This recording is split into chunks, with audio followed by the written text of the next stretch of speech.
Hello, ഇന്ന് നമുക്കൊരു യാത്ര പോകാം. നമ്മൾ എവിടേക്കാണ് പോകുന്നതെന്നറിയോ? നമ്മുടെ ഡെസ്റ്റിനേഷൻ എന്താ? ഡെസേർട്ട്. അപ്പം നമ്മൾ ഒമാനിലെ ഒരു മരുഭൂമിയിലോട്ട് യാത്ര ചെയ്യാം കേട്ടോ. ആദ്യമായിട്ട് മരുഭൂമി കാണാൻ പോകുന്നതിൻ്റെ എല്ലാ എക്സൈറ്റ്മെൻറ്റും ഉണ്ട് കേട്ടോ. അപ്പം നമ്മൾ കുറേ ദൂരം ചെന്നു, ഏകദേശം മരുഭൂമിയിലോട്ട് പോകാനുള്ള ഒരു വഴിയിലോട്ടായി. അപ്പോഴേക്കും നമ്മുടെ റിസോർട്ടിൽ നിന്നും വിളി വന്നു, ഞങ്ങൾ വണ്ടി വിടണോ അതോ 4-wheel ഡ്രൈവ് ആണോ എന്ന് ചോദിച്ചിട്ട്. അപ്പം ഞങ്ങളുടെ വണ്ടി 4-wheel ഡ്രൈവ് ആയിരുന്നു. അപ്പം അവർ ചോദിച്ചു, വണ്ടിയുടെ ടയർ പ്രഷർ കുറച്ചോ എന്ന്. അത് ഞങ്ങൾ പറഞ്ഞു, ഇല്ല, നമ്മുടെ ടയർ പ്രഷർ നോർമൽ ലെവലിലാണ് മെയിൻറ്റെയിൻ ചെയ്തിരുന്നത്. അപ്പോൾ അവർ പറഞ്ഞു, ടയർ പ്രഷർ കുറച്ചിട്ടേ വരാവുള്ളൂ എന്ന് പറഞ്ഞു. നമ്മൾ കുഴപ്പമില്ല എന്നുള്ള രീതിയിൽ പോയി. പക്ഷേ വണ്ടിക്ക് ഭയങ്കര കുടുക്കുമായിരുന്നു. പിന്നെയാണ് മനസ്സിലായത് ടയർ പ്രഷർ കുറച്ചിട്ടേ ഇതുപോലുള്ള സ്ഥലത്തൂടെ യാത്ര ചെയ്യാവുള്ളൂ. പിന്നെ നമ്മൾ വന്ന വഴിക്ക് തന്നെ തിരികെ പോയി അവിടെ ഒരു ടയർ റിപ്പയറിങ് ഷോപ്പിൽ പോയിട്ട് ടയർ പ്രഷറൊക്കെ കുറച്ച് ഇപ്പോൾ നല്ല സ്മൂത്ത് ഡ്രൈവിംഗ് ആയിട്ട് പോവുക കേട്ടോ.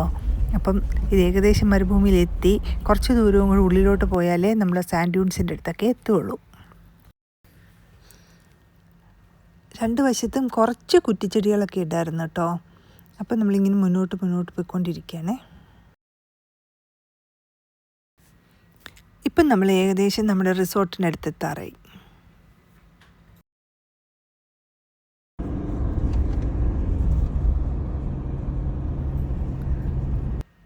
ഇതാ നമ്മുടെ റിസോർട്ടിൻ്റെ അടുത്ത് എത്താറായി. നമ്മൾ ഡെസേർട്ട് നൈറ്റ്സ് എന്നുള്ളൊരു റിസോർട്ടിലാണ് താമസിച്ചത് കേട്ടോ.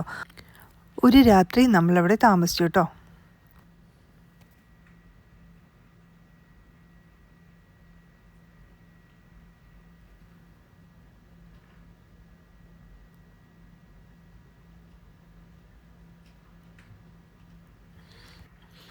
വണ്ടിയിൽ നിന്നിറങ്ങി നമ്മൾ ഡെസേർട്ട് സാൻഡിലോട്ട് കാല് വയ്ക്കുകയാണ്. എന്തായാലും അതിൻ്റെ ഒരു സന്തോഷമുണ്ട് കേട്ടോ. അതായത് ആദ്യമായിട്ട് നമ്മൾ എവിടെയെങ്കിലും പോകുമ്പോൾ നമുക്ക് ഭയങ്കര ത്രില്ലായിരിക്കുമല്ലോ. അതുപോലെ ഞാനിങ്ങനെ ഡെസേർട്ടിൽ കൂടെ നടക്കുക. ഈ ഡെസേർട്ട് നൈറ്റ് എന്നുള്ള റിസോർട്ട് ഹട്ട് പോലെയാണ്, അതായത് ഓരോരോ കൂടാരങ്ങൾ പോലെയാണ് കേട്ടോ. അപ്പോൾ ഇതാണ് നമ്മൾ താമസിച്ച റിസോർട്ട്. ഇവിടെ ട്രഡീഷണലായ കുറച്ച് ഫേർണിച്ചേഴ്സും അവരുടെ പഴയ പാത്രങ്ങളും ഒക്കെ ഡെമോൺസ്ട്രേറ്റ് ചെയ്തിട്ടുണ്ട് കേട്ടോ. Desert night resort.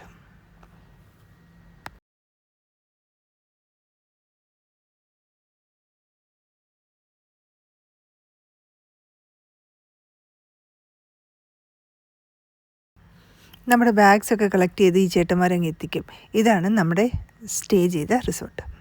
ഓക്കെ, ഇങ്ങനെ കുറേ സീറ്റിങ്സൊക്കെ അറേഞ്ച് ചെയ്തിട്ടുണ്ട്. ഇത് കണ്ടില്ലേ, ഇത് ടെമ്പററി ആയിട്ടുള്ള കെട്ടിടങ്ങളാണ്. എല്ലാം ഒരു ട്രഡീഷണൽ വേയിൽ ആകാനായിട്ട് അവർ ശ്രദ്ധിച്ചിട്ടുണ്ട് കേട്ടോ. പഴയ ഒമാനി രീതിയിലുള്ള പാത്രങ്ങൾ, പിന്നെ ഇവിടെ ഒരു സോഫയുണ്ട്. പഴയ ജീവിത രീതിയൊക്കെ കാണിക്കുന്ന കുറച്ച് ഫോട്ടോസും കൂടി വോളിൽ ഹാങ് ചെയ്തിട്ടുണ്ട്.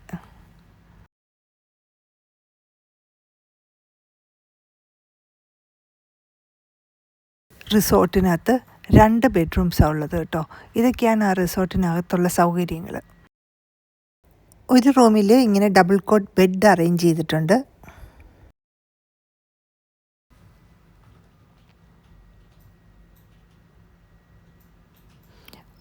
ഇതിൻ്റെ മേൽക്കൂര കണ്ടില്ലേ, ടെൻറ്റിൻ്റെ ആകൃതിയിലാണ് കേട്ടോ.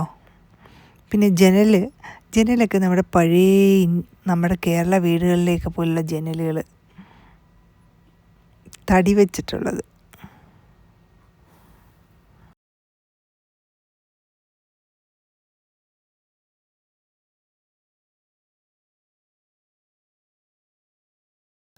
അടുത്ത ബെഡ്റൂമിലും 2 ബെഡ്സ് അറേഞ്ച് ചെയ്തിട്ടുണ്ട് കേട്ടോ. ഇതൊക്കെയാണ് ഈ റൂമിലെ സൗകര്യം. പിന്നെ ഒരു കോമൺ വാഷ്റൂമും കൂടി അറേഞ്ച് ചെയ്തിട്ടുണ്ട്.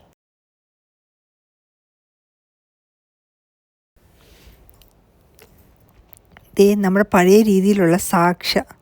ഇത് ഒത്തിരി കാലത്തിന് ശേഷമാണ് കേട്ടോ ഞാൻ ഈ സാക്ഷ കാണുന്നത്. ഇത് നമ്മുടെ ടെൻറ്റിൻ്റെ പുറത്തിറങ്ങിയാലുള്ള ഒരു വ്യൂ ആണ് കേട്ടോ.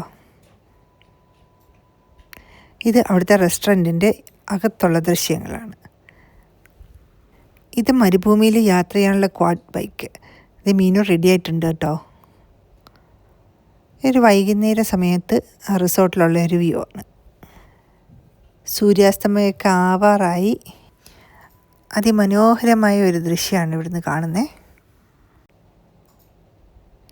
ഈ റിസോർട്ടിലാണെങ്കിൽ ധാരാളം കിളികളുണ്ട് കേട്ടോ. നമ്മൾ ഈ മരുഭൂമിയിലൊന്നും ഇത്രയും കിളികളെയൊന്നും എക്സ്പെക്റ്റ് ചെയ്യത്തില്ല. പക്ഷേ ധാരാളം കിളികളുടെ ഒച്ചയും ഒക്കെ ആയിട്ട് നല്ല ബഹളമുള്ള ഒരു അന്തരീക്ഷമാണ് കേട്ടോ. വൈകുന്നേരം ആയതുകൊണ്ട് കിളികളെല്ലാം ചേക്കേറാൻ റെഡിയായിട്ട് വന്നിട്ടുണ്ട്. ദേ കുറച്ച് ഒട്ടകങ്ങൾ നീങ്ങി പോകുന്നുണ്ടോ. ഇത് മീനുകുട്ടി അവളുടെ പാവക്കുട്ടി എടുത്ത ഫോട്ടോ ആണ് കേട്ടോ. അപ്പോൾ കൂടുതൽ വിശേഷങ്ങളുമായിട്ട് ഞാൻ പാർട്ട് 2 ആയിട്ട് വരാം കേട്ടോ. Thank you.